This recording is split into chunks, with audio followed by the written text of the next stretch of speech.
World Series champion Tommy Edman on the line for us. Yeah, psyched about this. Been wanting to get Tommy Edman on. You know, George, I was telling Tommy off air. Hey, Tommy. I was telling Tommy off air, George, that I have become his hype man around here. Because, Tommy, I love players like you that are what I call heart and soul guys who can play multiple positions, guys who come up clutch in big moments. So really happy to have you here today. And I guess the first thing we'd all probably want to know is, how's your ankle doing, man? Yeah, seriously. Hey, I appreciate it, Scott. It's doing all right. I recently got the surgery, so hoping it fixes it for good. But just something I needed to do after dealing with it the past 2 seasons. But they said everything went smooth, and hopefully it's a good recovery and get back to 100%. All right, so I got to ask you, I want to talk about the celebration, all that stuff, but since we haven't had a chance to talk to you and the guys since Game 7 and actually winning it, what was going through your mind as that game was unfolding, which I think is literally one of the greatest baseball games I've ever seen in my life? What were you guys thinking as that thing was unfolding the way it unfolded those last couple innings? Yeah, I mean, for sure the best baseball game I've been a part of, too. Just so many huge moments, so many iconic moments. So, go down in World Series history as just legendary moments. I think, for me, the coolest thing was just the fact that Miggy Rowe was the one who came up with the big homer.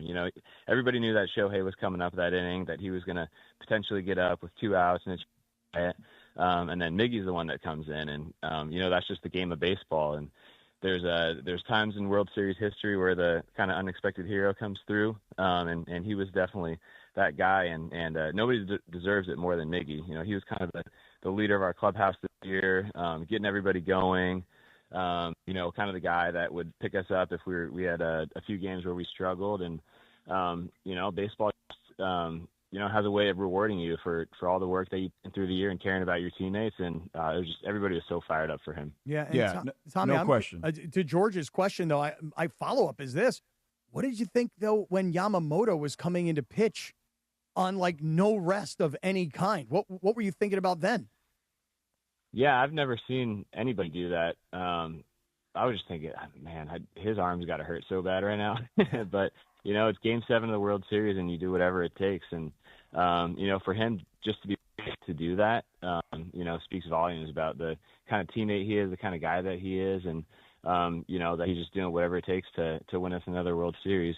But, he pitched back-to-back, but he was dominant again. He's still throwing 97, 98. With that nasty splitter and commanding it as well. I know a lot of guys talk about when their arm's tired, it's the command that goes first, not the stuff, but he was just dotting everything, and you can't say enough about his performance. There's a reason he won the MVP for us. Okay, I got one more from the game, and then let's have some fun. Pages running over Kike to make that catch. What is the reaction there during that moment? Yeah, it was crazy. I mean, for probably a couple seconds, nobody knew if he caught the ball or not, because you see both guys kind of go to the ground. You see Kike laying on the ground, and he's in a state of despair because he thought that nobody had caught it.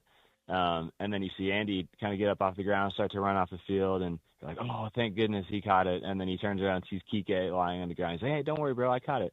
So yeah, that was funny. Definitely a funny image, like an iconic image from World Series history that'll live on forever. Hey Tommy, what will you remember though about when people talk to you 20 years from now?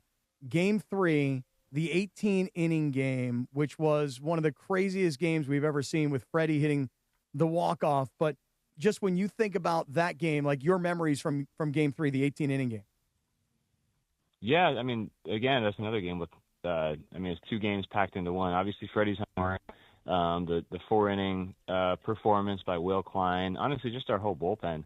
I think we had, 9 or 10 guys throw that game, and most of them threw scoreless innings against a really good offense. And then Kershaw, Kershaw's last pitch thrown as a big leaguer, and to do so in a huge moment and get out of a bases loaded jam. Just another crazy game, a ton of great moments. Obviously, yeah, having Freddie to be the one to come through after hitting the walk-off grand slam last year to hit another walk-off home run in the World Series is pretty special. Yeah. All right, so the celebration, how nuts did it get? Yeah, it got pretty rowdy for sure. It's always really fun celebrating the clubhouse. After an intense game like that, an intense series. I mean, we played so many tight games. I mean, Game 6 we were just on edge. Game 7, obviously, you're on edge for 3 or 4 hours. So yeah, just the sense of relief and the elation you feel after winning it all, after a tight fought series against a great team.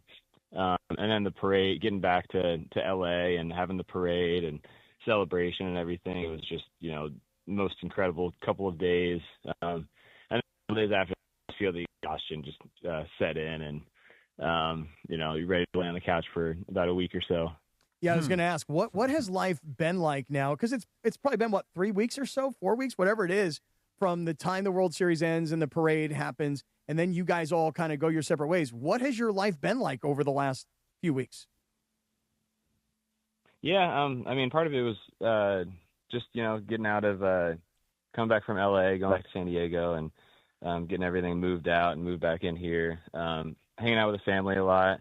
We got a 2-year-old son and another baby on the way. So there's been a lot of stuff. So thank you. I appreciate it. And, but with my son, Eli, he just wants to go outside and play baseball all day. So we're just, we're still playing a lot of baseball out here in the backyard. Well, that's interesting that your little guy wants to get out and play baseball, because this doesn't sound unusual, right? I mean, just talk to us a little bit about your family, because your dad was your high school baseball coach, still is the coach at the high school, as far as I understand. And you have a brother and a sister that also, at least your brother has been in baseball for quite a while, and your sister spent some time in baseball as well. Like, you guys are really a baseball family. Can you talk us through that? Yeah, for sure. Yeah, my dad has coached high school at La Jolla Country Day for, I think, 5 years now, and he's still going strong. So yeah, my brother, sister, and I, we all grew up around the baseball field, hanging around the high school guys, and it was just a big part of our life growing up, and that's kind of how I came to love the game of baseball. But now to get to see Eli do the same thing. My parents were just watching Eli the other day and brought him over to the high school field, and he was running around throwing balls around and hanging with the high school guys just like I used to do. So I think they really appreciated them and Eli both really appreciated the chance to do that, and kind of feel the nostalgia of when I was Eli's age. Oh, here Eli's coming running up to me with a bat right now. Nice. All right. But yeah, so it is really cool to kind of see the full circle of everything. But yeah, like you're saying, everyone in my family is just all about baseball. Pretty much always have been. And even my wife, she played softball as well. And her family's really into it too. So it's cool to have everybody kind of on board and to be supportive and, have a great support system like that. Well, it's interesting. Cap and I talk about this all the time because I have young kids too, and my guy plays sports. He plays everything basically, right? And he's playing club baseball right now. But the biggest thing I always marvel at is, and not necessarily in a good way, is the parents. Sometimes over involvement in youth sports. As a guy who grew up who plays Major League Baseball, your dad's a high school coach, right? Like, your son is already gravitating to baseball. Like, what would you say to like parents who are listening right now? Because we have plenty of them, right? Whose kids play baseball, who are pretty good at it. And it can be any sport really, but we're talking baseball specifically. Just advice on how to kind of just manage letting the kids be kids and have fun. Yeah. Honestly, the biggest piece of advice was just letting them play all different sports kind of all year round. I didn't really play baseball year round until high school. I was doing a lot of stuff with the school, with middle school, with like football and basketball. And I did a ton of swimming and like water polo growing up too.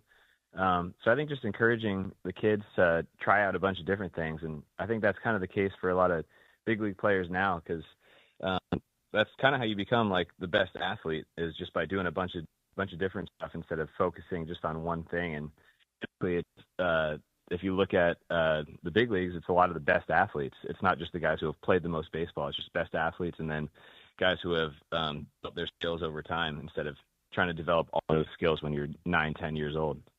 Tommy, the one guy from the Dodgers who I think has celebrated more than anybody has been Blake Snell. I ran into Blake at a Laker game. We saw him, I want to say last week, or maybe it was Saturday night at an LAFC game. We've seen Blake Snell all around town. Kings games. I don't know if anybody's gotten more out of this celebration than Blake Snell. What do you think about that, number one? And number two, when are we going to start seeing you around so we can celebrate you? Yeah, he's loving it. I mean, he's all about it. You see him all over social media and just having the time of his life. And, it's so cool for him to win that World Series and get to celebrate with the city and go around all the amazing teams that LA has. So yeah, I know he's really enjoying it and soaking it all in. And I have the week after we won it, I got to go to the Chargers game. I know, and that's growing up in San Diego. I know, and that's where you and I are going to depart on this, I think. Because I'm the You're president. not a Chargers fan anymore? No, dude, I'm the president. Oh, dude, he's a Charger hater. I'm the president. Hold on. I want to phrase this properly. He is the card-carrying president of the Chargers hater club, Tommy, I wind up, people come up to me and I give them cards that makes them declare that they're a Charger hater. They have to sign it and put it in their wallet right on the spot. So, yes, this is where we depart. I cannot support the San Diego Chargers of Costa Mesa and now of El Segundo. You obviously feel different. Yeah, no, I just support the players, to be honest. I like, Herbert's such a likable guy, such a great player. And the other part is now they got Harbaugh too. I'm a big Harbaugh guy. I don't know if you guys knew this, but I was actually born in Michigan.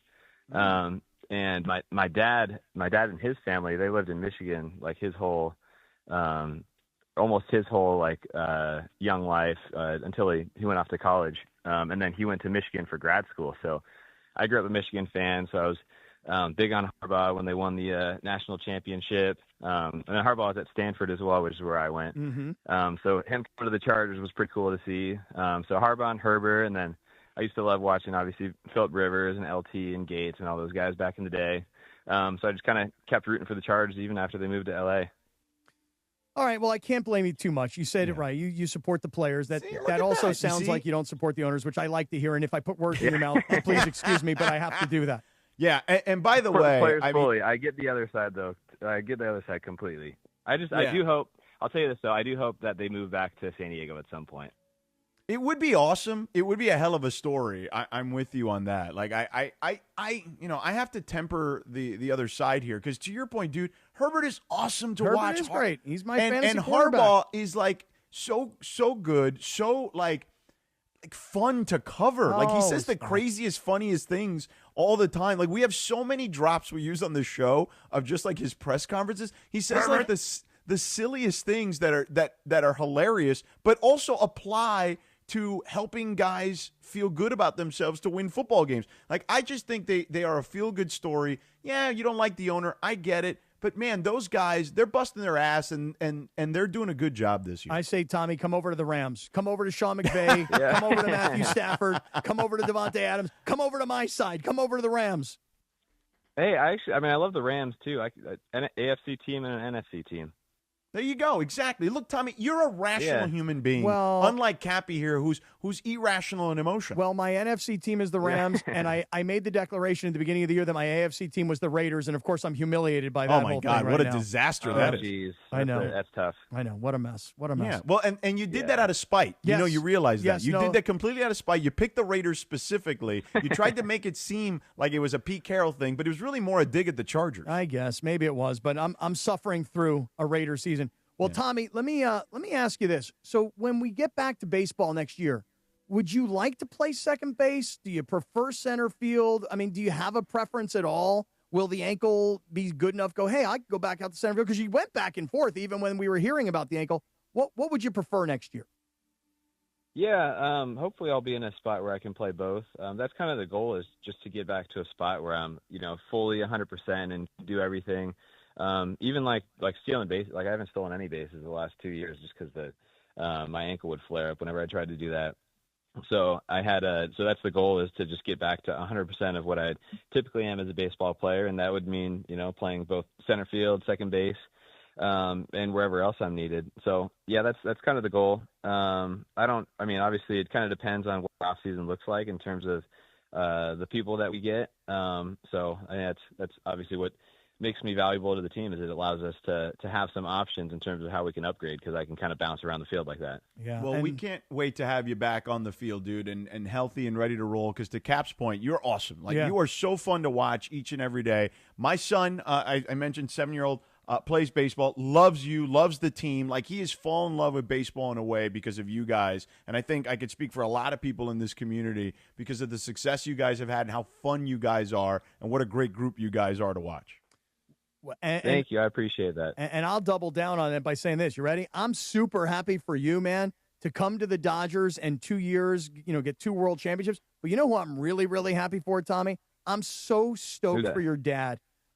Because to be a baseball coach, to nurture your son, get him off to Stanford to play baseball, and then have him be a major leaguer, that is the accomplishment. But to have him in his backyard and to be a 2-time World Series champ, man, I get goosebumps. Because, I love it when I see Freddie's dad all over the place. So I'm just so happy for your mom, your dad, your family, and way to represent, man. Just super proud of all you guys. And thanks for coming on today. We appreciate you. Yeah, of course. I appreciate you guys. Good chatting with you. Yeah, man, be good. All right, Tommy Edman. Get healthy. Great Tommy Edman. Yeah, get healthy is right. Back-to-back World Series champion from my guy, Dave Roberts, Captain. Yeah, your guy.